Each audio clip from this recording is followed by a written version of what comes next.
Olá, vamos conversar aqui um pouco sobre uma grande revolução, acho que mundial. Ela começa ali pelo século XIX, principalmente, um pouco antes, século XVII. Mas a gente tem que entender um pouco que essas revoluções elas vieram para modificar a nossa vida, né? Eu tô aqui falando com vocês no que a gente chama de infovia. Conceitualmente, é uma possibilidade de romper com um modelo de ação baseado em uma diretriz central. Então, a infovia ela quebra essa barreira, né? Por definição, ela se torna descentralizada. É isso aí.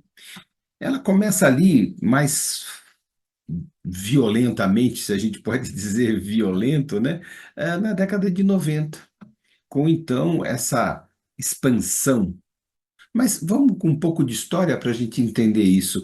De Gutenberg, lá em 1450, até então todos os processos e padrões, né, midiáticos que a gente pode considerar, ali por volta de 1789, o vapor ali, então, do James Watt, depois, então, ferrovias, 1875, navios, 1807, telégrafo, 1837, telefone, 1870, a o rádio, 1896, a televisão, ali, nos primeiros experimentos, 1926, e aí as convergências, né?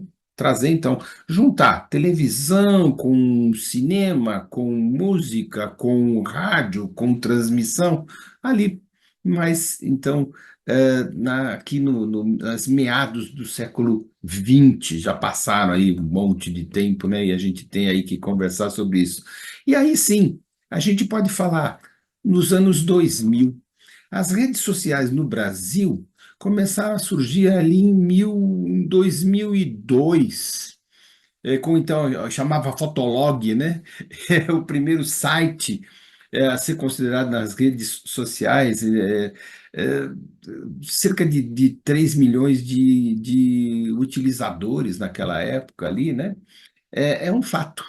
É um fato. Os brasileiros adotaram as redes sociais e é uma coisa muito tranquila, né? Porque nós passamos mesmo da fase da leitura para a fase radiofônica ou para a fase televisiva. Então nós somos midiáticos, né? A gente gosta desses projetos novos, a gente gosta muito disso. Para ter uma ideia, o Facebook chega no Brasil ali em 2008. Quando então a plataforma já tinha se consolidado em outros países, ela chega para cá. No Brasil, em 2011, o primeiro escritório da Facebook no Brasil. Então, olha só, muito rápido, né? Novembro daquele ano, o Facebook tinha 845 milhões de usuários. Agora, aguenta isso? A compra bilionária do aplicativo Instagram também aconteceu ali em 2012. Em 2024, o Brasil tinha 144 milhões de utilizadores, né, de redes sociais. Pode? Num país de 220 milhões, isso significa, 66, 67% da população brasileira. O Brasil é referência quando a gente diz WhatsApp. Você tem aí alguma coisa em 142 milhões de pessoas utilizando isso. YouTube, né? YouTube, 142 milhões. O Instagram, 113 milhões. Ou seja, a Facebook, 109 milhões de pessoas. Depois entra TikTok, Twitter, né? O X agora, né? LinkedIn. E aí, em torno de 80, 50, 60 milhões de pessoas. Ainda é bastante, né? No cenário global, a figura do Facebook, como rede social, é uma coisa doida, né? É quase 3 bilhões de pessoas que utilizam essa plataforma. Seguidas, então, pelo YouTube, com perto de 2 bilhões e 500 milhões. O WhatsApp, 2 bilhões de pessoas. Então, a gente pode dizer, de fato, que é uma grande revolução. Se você pensar num período muito curto de tempo, menos de 20 anos, né, você tem tudo isso acontecendo. Uma visão geral, então, o mundo chega a 5,16 bilhões de pessoas usando internet. Então, do mesmo jeito que a gente usou o rádio, do mesmo jeito que a gente usou a TV, do mesmo jeito que a gente usou o cinema, para propagar as nossas ideias, os nossos conhecimentos, né? Vamos lá, vamos lembrar alguns detalhes, né? Os jornais, olha aí, o jornal de maior circulação no Brasil tem hoje 360 mil exemplares, incluindo então as assinaturas digitais, ou seja, é um jornal que também é lido na internet. As revistas, né? As revistas, a revista Veja, que é a de maior circulação, tem 185 mil exemplares. Então, é muito pouco o alcance dessas mídias nos dias de hoje com a entrada das redes sociais.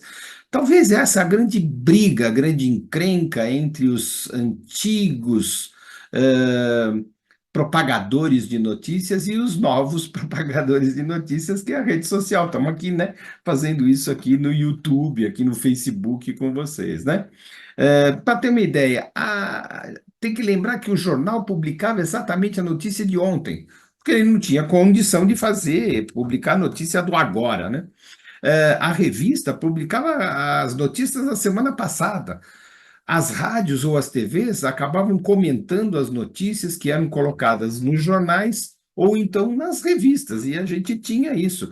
O Fantástico, né, era aquela nossa revista semanal, então todo mundo ficava lá atento àquele programa para saber o que ele tinha para dizer. E hoje, se você olhar a TV, por exemplo, a TV Globo, que é a maior audiência, ela chega a 10 pontos de audiência. Imagina o seguinte: cada ponto de audiência representa 1% da população, o que significa que, pelas redes sociais, você alcança 67% da população brasileira, e a Globo, a maior emissora de TV, alcança 10%.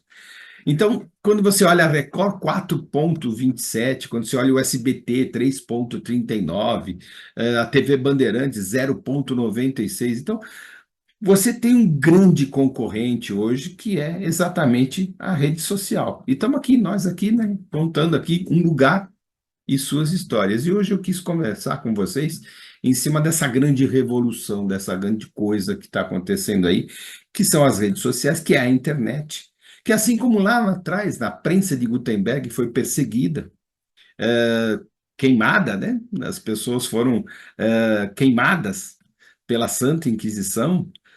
Se publicava então o Index Prohibitorum, o que deve ou o que não deve ser lido, né, nas regulamentações. Hoje é a mesma coisa, a gente tem medo da comunicação, medo de uma nova plataforma, a gente quer que as coisas continuem sempre do mesmo jeito, né? E é isso aí, não dá mais para segurar.